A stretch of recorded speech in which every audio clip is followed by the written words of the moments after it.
Okay, hi there, welcome back to the Kenny Veach M-Cave mystery. Today, an important discussion regarding the possibilities that someone or some people have been planting items out in the desert, Jomay Canyon, maybe further afar, as a means of disrupting the case, adding to the mystery in an unnecessary, unnatural way. Maybe assisting in Kenny Veach or trying to cover him up. You know, this may tie in with a side thought by myself previously, the concept of a rogue hiker. Someone out there to cause trouble, maybe even cause damage, maybe put other hikers at risk. Now, that was briefly touched upon in the past when it came to the damaged mineshaft and the ladder, though that was resolved and there was no suspicion there in terms of accidental damage. You see, the process of covering and talking about this stuff can yield answers and people coming forth. So, such as in recent time with the hidden cache, the hidden items with the sign going across, almost like it's pointing to the direction of where Kenny Veach's body could be at, near to the mineshaft, pointing east. If you do want context behind that, you want proof, photos, analysis, be sure to click the top right corner of the screen where the eye symbol is. You'll be redirected to those videos you may have missed out on in recent time. I do advise it's worth catching up on those because they're very important, and there's been some very important findings in recent time by me and acknowledged as well by other viewers as well. So this is a discussion video today, but nevertheless a very important one. I can respond back to Artari, I can respond back to people in general who may have this idea. Apologies if there may be background sound. Some are familiar with this from back in the past when I used to be in the shed down at the bottom. Now you wonder why I'm shouting, it's because of the noise back there. I'm not quite sure how the microphone does. I can be a shouty person at times. Don't worry there, all under control. But whilst the sounds around, it's natural. This is a raw talk, straight to the point, and me giving you my thoughts. I'm doing this video now because I didn't really make one earlier. But if you want to catch up on the Idaho 4 one, map analysis briefly, picking up on a photo, the really only uncensored one, be sure to check it out. It was a video I made earlier on today. Make sure to click the eye symbol or just check back on my channel if it's available there. For those that are currently here in this live premiere, it might seem a little bit dodgy, right? This time, night time, but you know, it's just on the spot idea, right? It came to my head, I thought I'll do it now because probably tomorrow or the day after I'll probably be doing a longer video, so this is like a small one in between, a focused concept, okay? So for those that are currently here in the live chat, be sure to let me know your thoughts, opinions, reactions in the chat box. If you've got any additional thoughts, questions, or you're simply watching this on catch up, well, leave your comments down below under this video. The more comments, the more the videos spread awareness, and it just increases that activity, right? If there's that hunger, people have that hunger within, solving the case, talking about it, it helps all around on the platform. By hiding in the shadows, lurking in the darkness too much, not participating in votes or comments, it can be detrimental to the videos and the case, the performance and outcome. The more eyes, more focus, and more possibilities and opportunities. Though with those opportunities can come negative ones, and it can bring negative attention, but it's just part of the natural cycle. It will happen regardless of what you do or cover. And that's how we can perfectly link it on to today's discussion of when the case does bring negative attention, does it attract those that either, how would you call it, manipulate the case in their favor, exploit the case so they benefit. Now, we're not going down the pathway of berating or calling out people who may be an established content creator who just so happens to cover a particular case and gains in different ways. My concept is if you do a good job at it and you try to keep the balance and you don't purposely cause disruption in the case, there's no harm. You will make mistakes at times.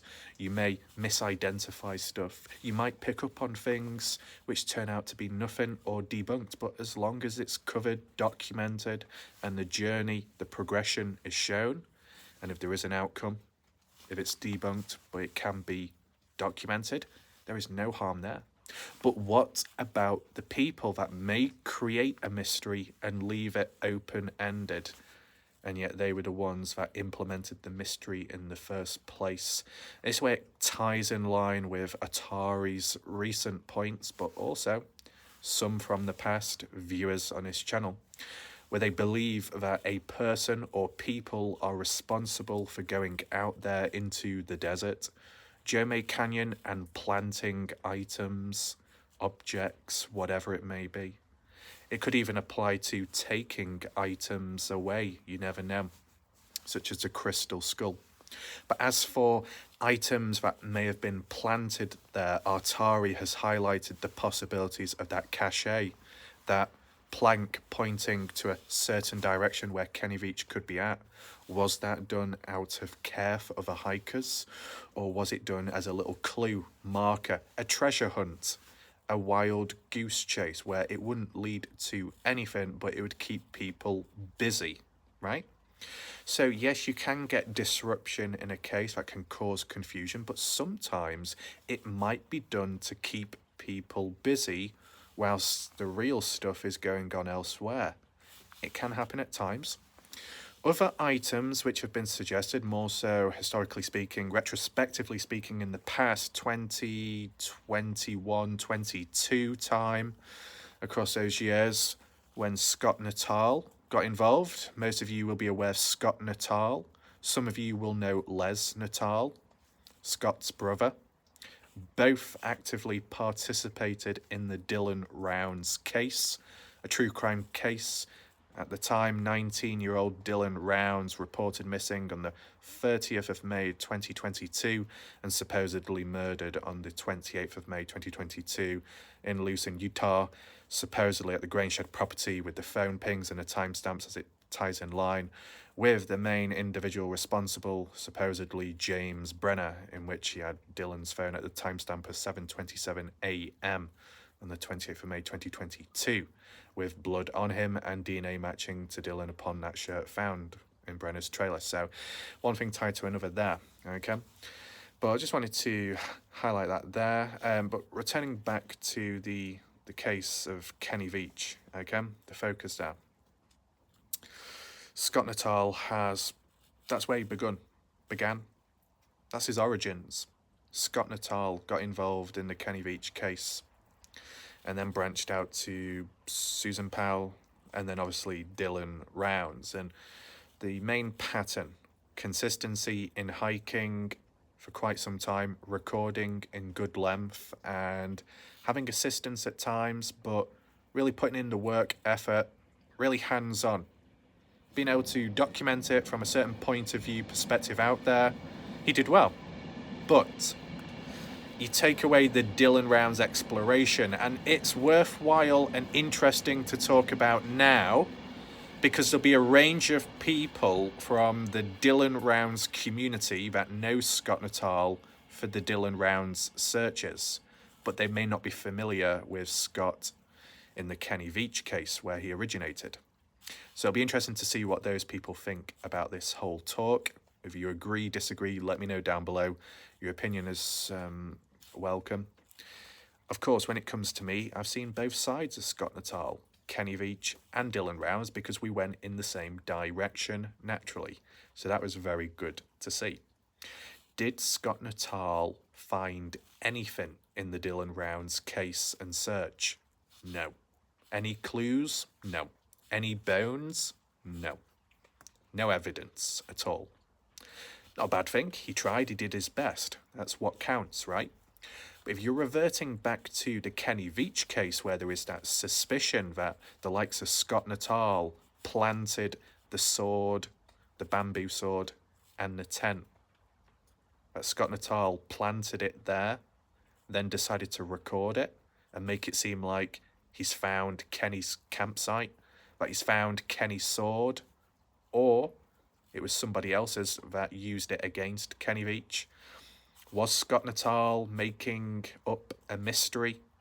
Did Scott Natal plant stuff there to deceive people and cause disruption? Now, honestly, in my opinion, in general, I can understand the possibilities of someone planting stuff out there. But the hardest thing is trying to prove it. Because if only one person is out there at a time, and that one person out there just so happens to be the one planting the items out there in a particular area, well then, how can you prove it? Who else is there to document it? Are there any CCTV cameras which literally show the person walking up to the spot, laying the items down, burying some of the stuff, and then walking back to pick up their camera and then make it seem like they're going in for the first time? There's none of that, right? You can be skeptical, you can be cautious, but there just isn't any evidence to say Scott Natal is responsible for planting the sword and tent in that location. Now, the only interesting point, it never happened, but let's just at least acknowledge it. Before Scott Natal went to that area, now we've looked at the coordinates online and stuff. You go over Wild Horse Pass, you go down the canyon or valley by turning left, as if you're going towards Pitcher Canyon, but you're not even getting to that point. You get to the crossroads beforehand where that agave or I don't know if it's an agave burn pit or the sagebrush, where when you look on Google Earth, it looks like the letter M, like an M cave symbol. In that area where if you were facing north from there and go up that canyon, you come across that rock formation, and that's where the sword and tent was found. Most people will know what I mean because we've done map analysis of it. You don't know, just look back for reference on my channel, you'll find it, okay? What my point is, yeah, Scott Natal went there at some point in 2021, maybe early 2022, right? It's been a long time. It's between 21, 22, that's when Scott was involved, okay? And he documented it. He went back a second time and the tent was gone, nowhere to be seen. The sword wasn't there because the first visit, Scott did take it away. He said he was going to get it tested. He was maybe hand it into the police or something, DNA. Didn't seem to happen. Some people were saying that Scott Natal supposedly lost the item. How? How do you lose an item like that? And if it is supposedly that important, why would you be just letting go of it just like that casually? Doesn't quite fit well there. Not much of an answer or follow-up, which is disappointing. But who was there before Scott Natal, right?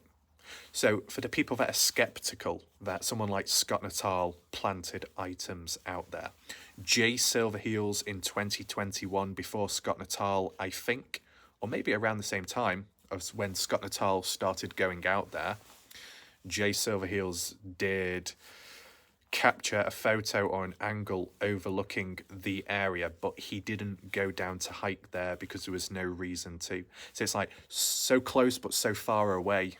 It's one of those situations. What I'm getting at, the importance of, if someone was there before Scott Natal, if someone was there before Scott Natal got involved in the case, if those items were present, well, then it would rule out that Scott Natal planted them there, right? So unfortunately, we don't have that.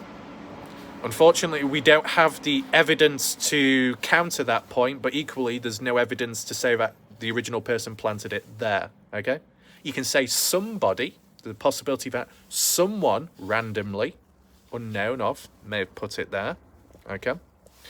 But there is one general factor which you've got to take into consideration, the seriousness of it, serious nature. People can say it's a joke or people are messing with you, There's dedication involved. Don't go anywhere. I will explain very shortly. But in reference to the tent and sword, before that, before Jay Silverheels, 2016, Jeff Clark heading out there, I believe on his second hike. He's trying to locate the mine shaft, but more so the focus and experience on the second one to do with the vibrations, which we'll get to in another video, and the lost time, which we partially looked at previously. That hike, Jeff Clark, the way he did things, he went up Pitcher Canyon. He didn't come down, he went up, and then on the way back, he came down. Okay, that was the order of how he did things. He got to that Sage or Mojave Burn Pit. He decided to turn right and go up one of the slopes as if you were almost heading, south. But he didn't go that far. Just so far up the slope to then turn around and then get a vantage point of where he came from. And upon taking that photo, in the distance appeared to be the rock formation. And that was in 2016.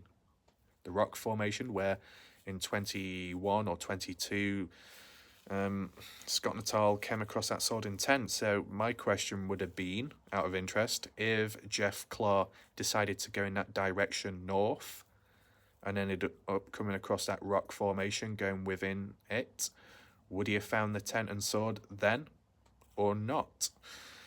If it was there, then yeah, you could rule it out and say Scott Natal can't be responsible because Scott only got involved in 21. Or was it 2020? I think it was early 21, right?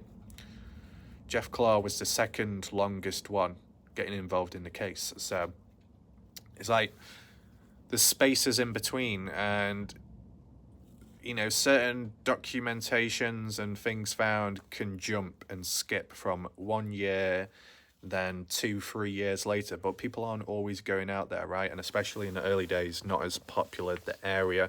Kenny Veach may have put the area on the map, but so did the other hikers who have documented their journey and travels out there.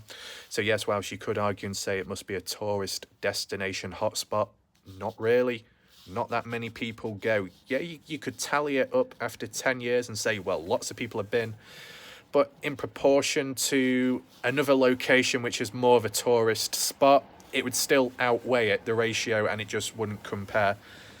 Basically, it would still mean that the location is pretty quiet in general.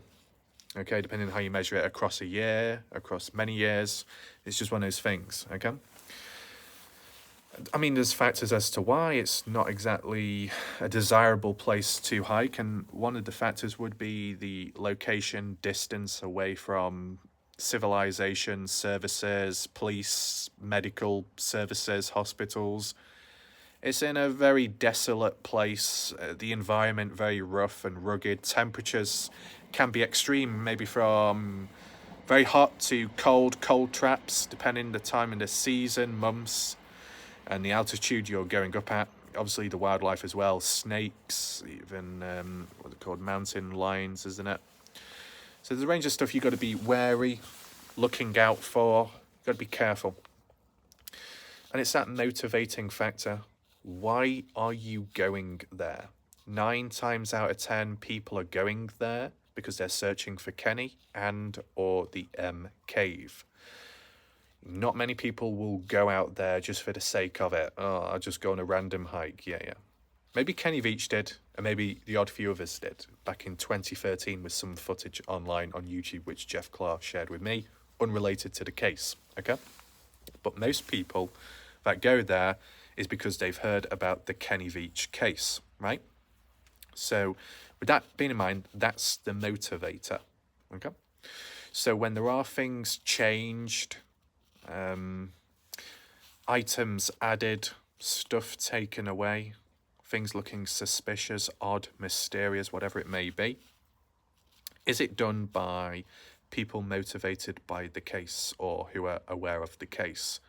Probably, because the items that may be added or taken away seem to correlate with the case itself, like a direction, a hint, a marker, an added mystery which has a hidden layer and depth to Kenny Veach's personality, his past, his interest, the Reiki healing store, whatever it may be, Crystal Skull or further afar, right? All different types of items. So are people trying to go to such depths to extend the mystery of the case? Maybe. It depends how you look at it. Some people may see it as a bad thing, and others, let's be realistic, other people may see it as a good thing, because it just makes the case more mysterious, more entertaining, and it lasts longer, right? Everyone has different opinions and emotions to that, so that's understandable there. Does it cause me any problems? Not really. Not really, because it's all documented and it can all be debunked and updated in the future. That's why we record it, that's why we analyse it, etc. So you can always look back in the future. You could say it might harm the hikers in some way, depending what's added or taken away. If it does impact the hikers, if it harms them, puts them in a threatening situation, I don't know. Maybe it's not happened yet, but no harm in being cautious just in case in the future something does happen, okay? But this general theme, things being taken, things being added, disruption, manipulating the case, do I believe in general that it has happened? Well, all I can say, others have commented saying people watch your videos so they're influenced by it and then they go out there to then add items and mess up the case.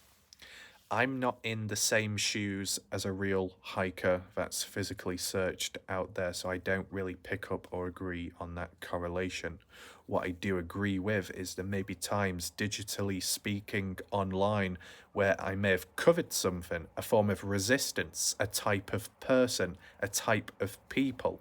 You remember the cryptic codes, the Morse code, the binary code, the different languages, let me kill mister, all of that, all those patterns and trends. Well, obviously, with time, it became a bit of a trend towards degenerates and younger people out there that decided to participate in that stuff. So they made up their own codes, tried to acting all cryptic, like an ARG type of game, right? So it's like people catched on to the idea. I was covering it to defend myself, to protect myself, and to document the dangers along the way on the case, okay? So it could be used as evidence in the future with YouTube or against, you know, who knows what could have happened. So I was just being cautious at the time, never experienced it before. So how are you supposed to react? You do what you think's best, and that's what I did at the time.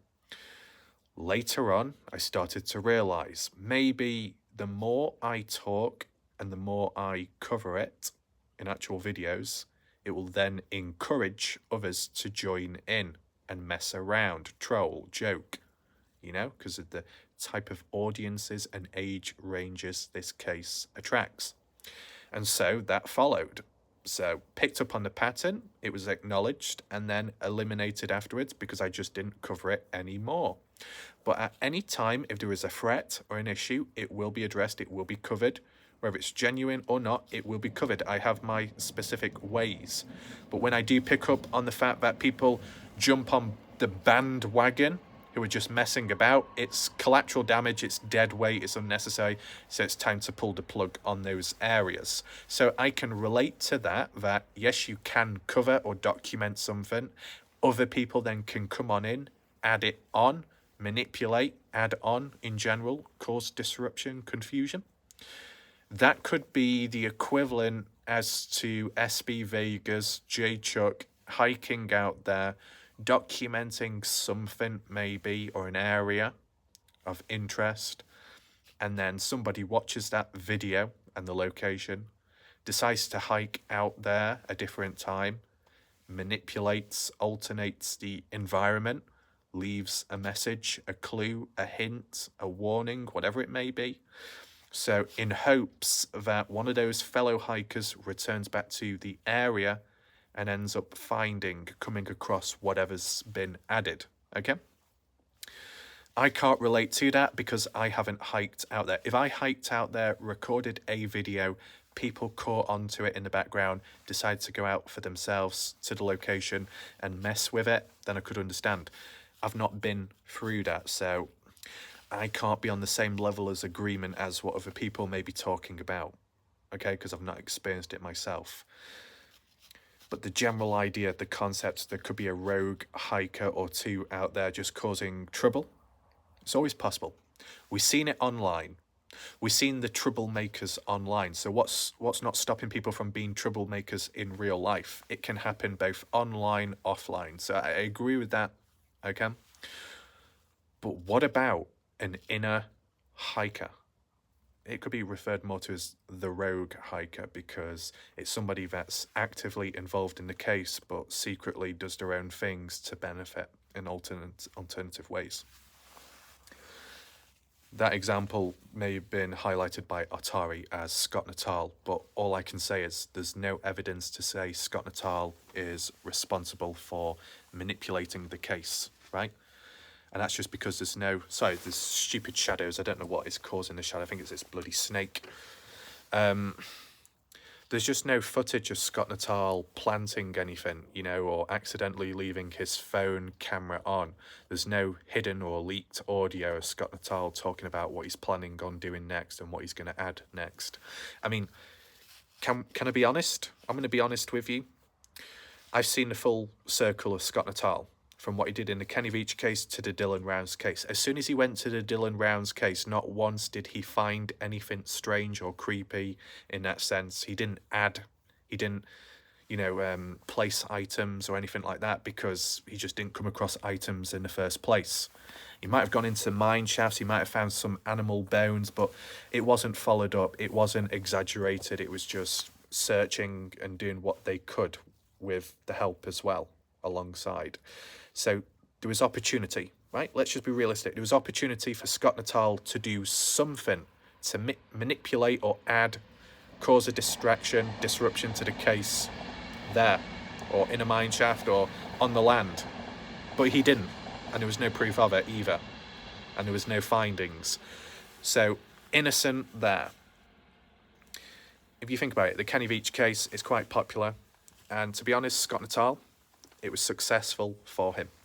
So, if somebody was to manipulate the case of Kenny Veach by adding items, removing stuff, they got views, they got 10, 20, 50,000 views, they did well, successful on YouTube, benefiting, gaining, well then why did it suddenly stop?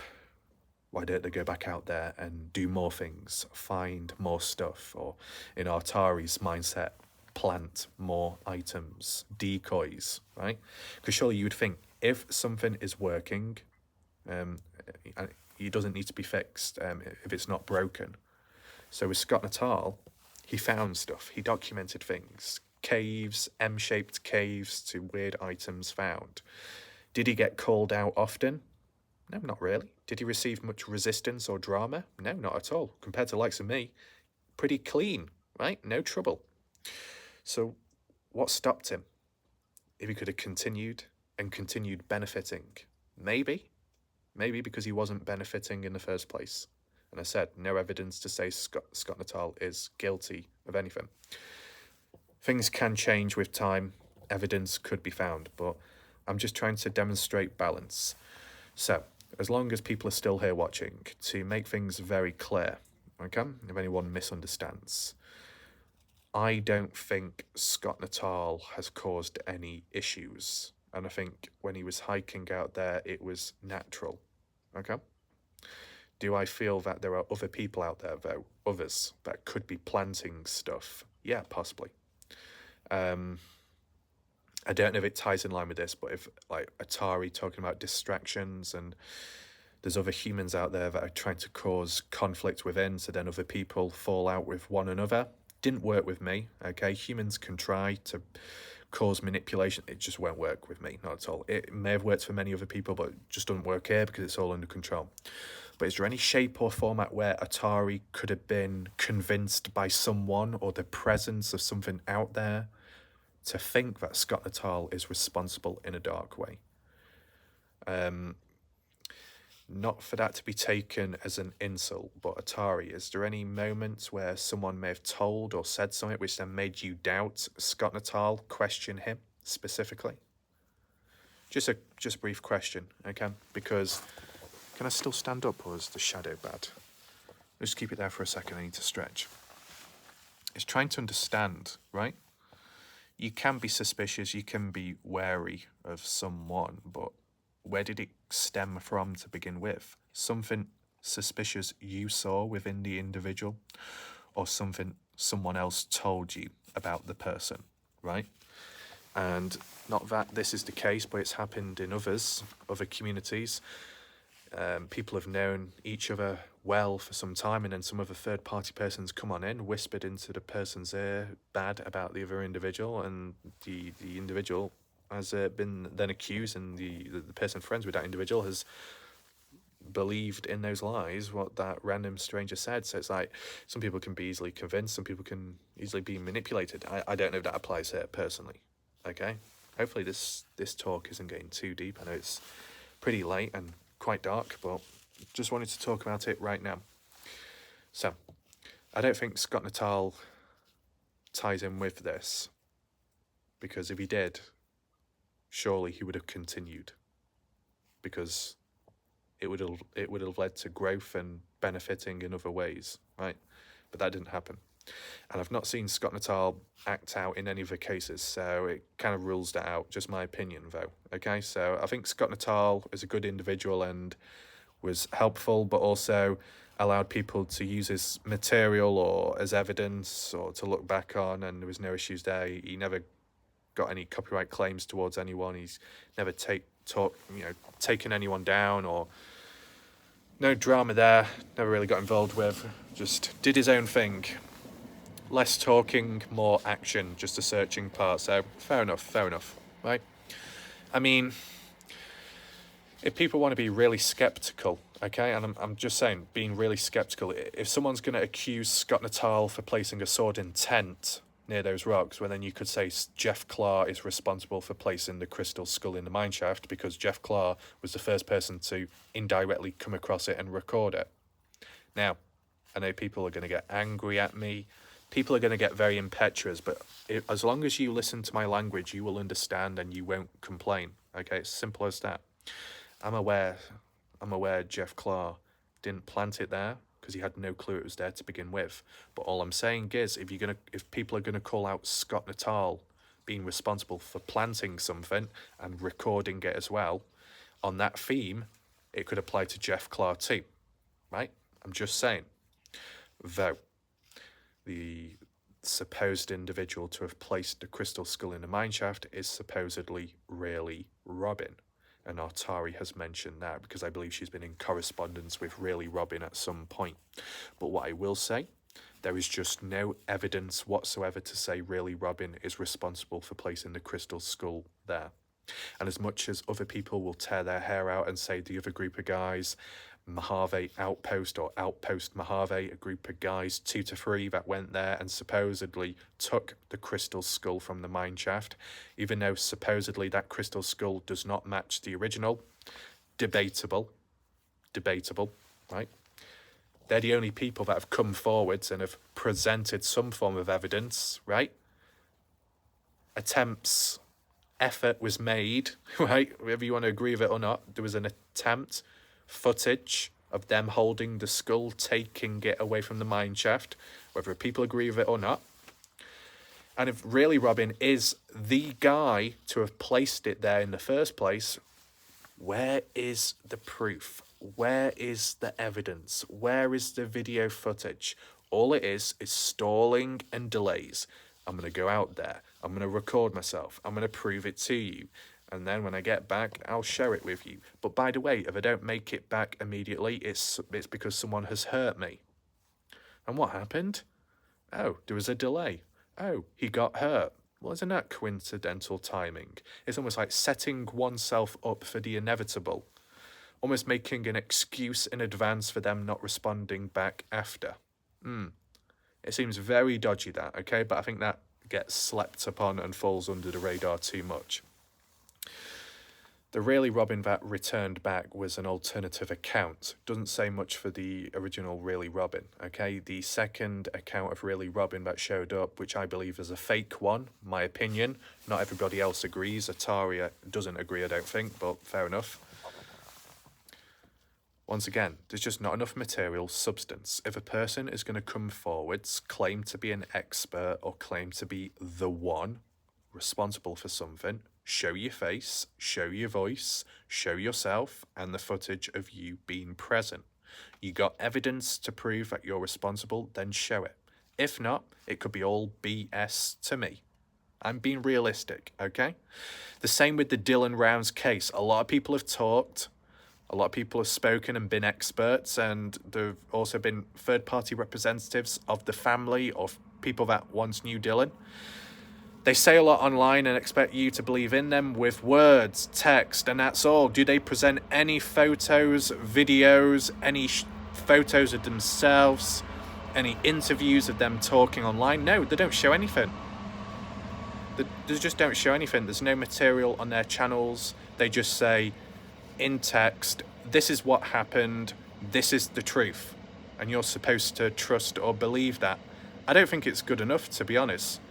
I think if the person ended up presenting some form of material of greater value and worth, then it would make more sense, right? It'd be more worthwhile, okay, and more believable. When evidence is provided, you can see it for yourself, get a first-hand look at it. And I know at times, sometimes evidence isn't good enough for some people, or it's considered not concrete, but you know what, sometimes effort, attempts made is better than nothing. And I think with the Really Robin situation, not enough effort has been delivered there. That's just my opinion, okay? That Really Robin account that premiered a video or as a live stream back in 2023, then delayed it to 2024, and then pushed it back even more. Or it eventually came out, but it was, the length of it was too short and it was just a random clip. You know, acting cryptic, acting a little bit spooky, weird fake audio recordings, interviews with other people, but the voice is muffled, distorted. It seems like a person creating a mystery out of nothing, right? Almost reverting back to this original theme of people out there planting items to create a mystery and to create a distraction and disruption. My concept is this Really Robin account, the second one that showed up, isn't the original Really Robin, because the original Robin actually showed his face on camera and actually spoke, okay? Enthusiastic or not, he showed himself. This second account hasn't. Very cowardly, okay? If it is the same person, well, that's very interesting then. Why are they hiding all of a sudden? Why? Someone after them? I wonder.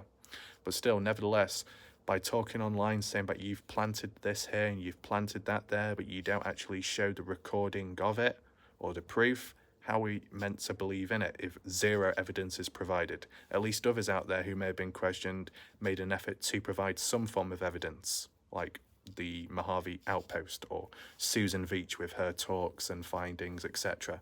Something is better than nothing. If you've got nothing, where do you go? You can't really go anywhere. So that's why I just wanted to highlight that there. And even if the real Really Robin or a fake person planted the skull there, what's the point? What's the purpose? That itself was never explained. So that doesn't really help the situation, does it? So with that all being said, to revert back to the theme of people or a person planting items out there in the desert to maybe cause disruption, I don't know, confuse people, wild goose chase, Kenny Veach himself, his contacts, or just some random people online, one thing that runs in parallel and in common with it all, it's no easy hike. Whether you're just simply going down Joe May Road to then go to the mine shaft, that takes 4 hours. Quite some time, right? Just to go all the way up to the mine shaft to place a crystal skull there. 4 hours to do all that? Or 4 hours to go all the way to the mine shaft to cover it up and put planks of wood across? Or remove the original planks nailed down and using equipment to move them? Why go to such great lengths and efforts? It would imply that a person going there was already aware of what the mine shaft was like, either because they've scouted it out previously or they've studied our videos and other hikers. So when they finally did go, they had a hammer, they had a crowbar, and was maybe influenced by Jeff Clark's visit back in 2017, for example, because back then, or at least 2016 time, when coming across the mine shaft, either one, it wasn't as damaged. It was after Jeff Clark. Whoever came after Jeff Clark supposedly manipulated the area, okay? And whilst Really Robbins says he went in 2017 or before Jeff Clark, well, how does that tie in line? Because when Jeff Clark went, those beams were there and it was hard to get into the mine shaft, right? So if Really Robin is claiming to have gone there and have planted the crystal skull, would Really Robin, his size and build, would have been able to fit down the mine shaft to the likes of Jeff Clark because it's a tight squeeze? The height and build, maybe not. So maybe planks would have to be moved. But if they were moved, then why did Jeff Clark document it as they weren't moved? So then that kind of contradicts Really Robin's statement there, in a way.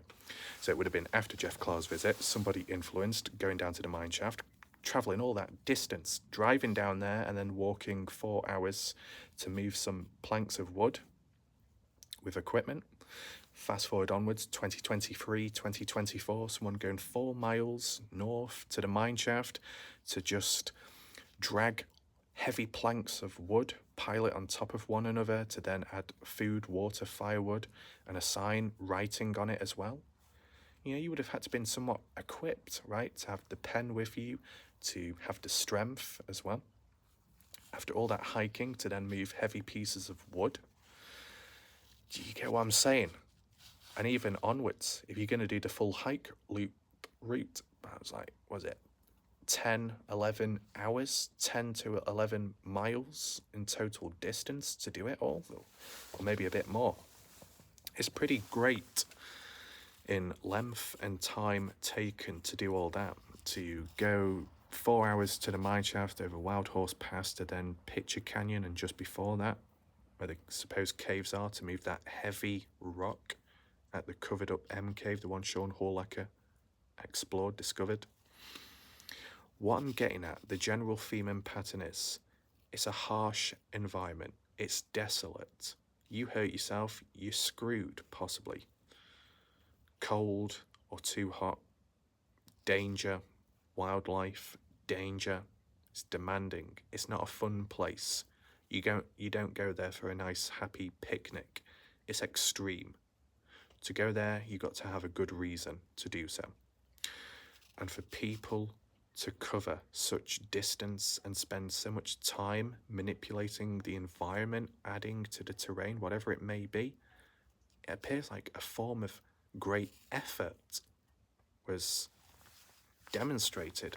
Going out of your way, covering all of that distance just to add one little item or to take one rock away in hopes that a fellow hiker will come along and document it.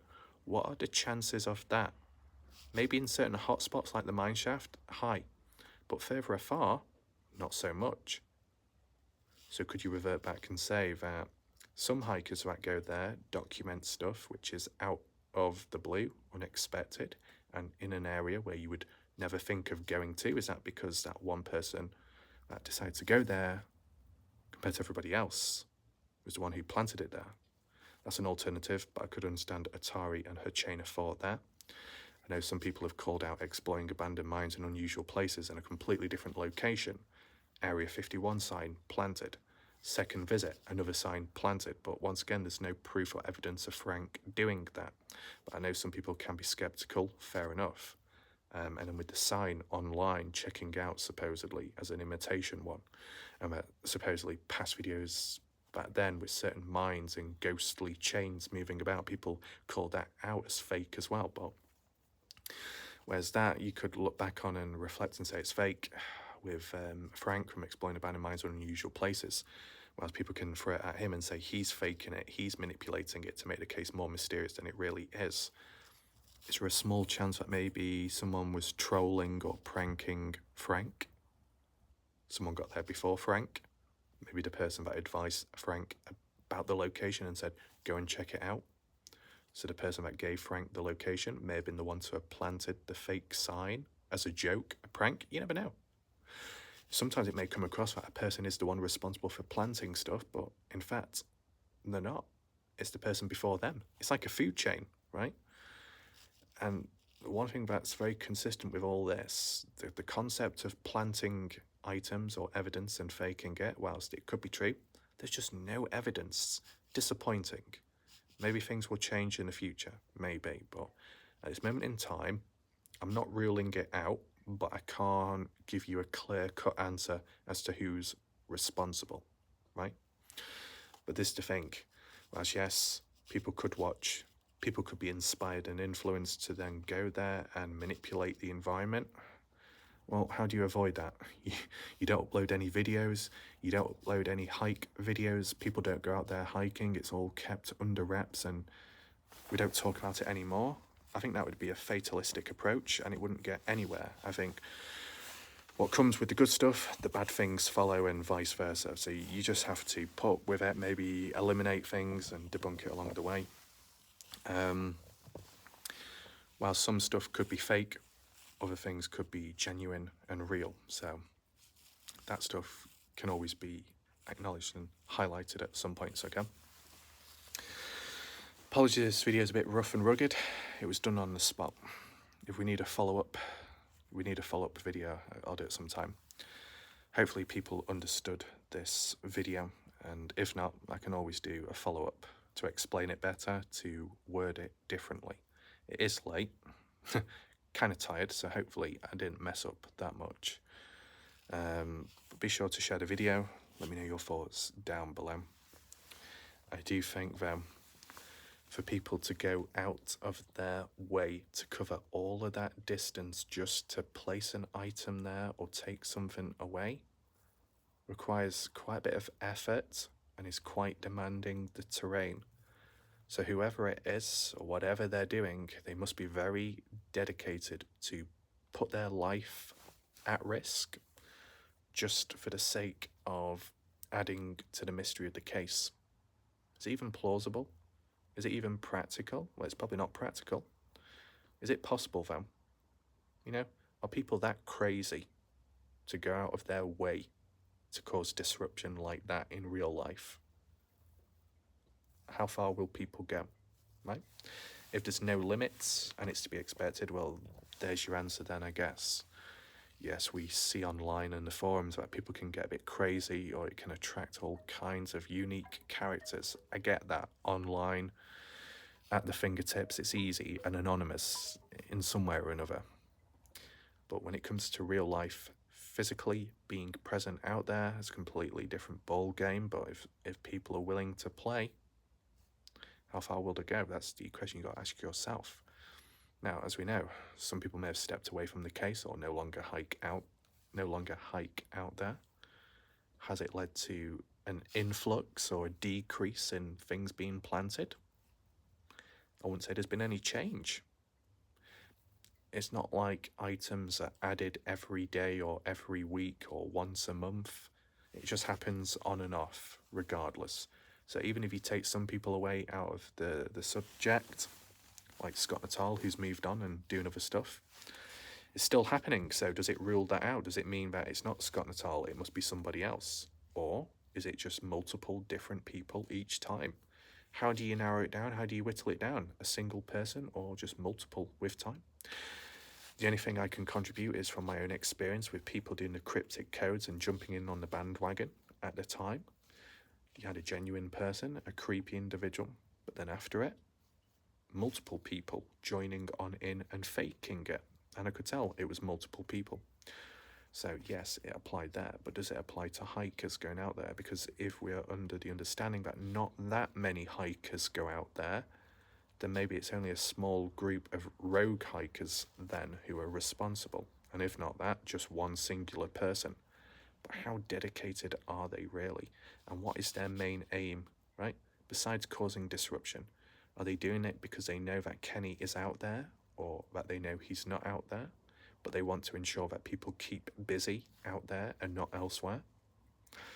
well, it's not really going to do much good for me there in their aims, because I look at everything. I cover every angle. So even if people try throwing me off the scent in a different direction, I've still got 4 more plates spinning in the background, all under control here.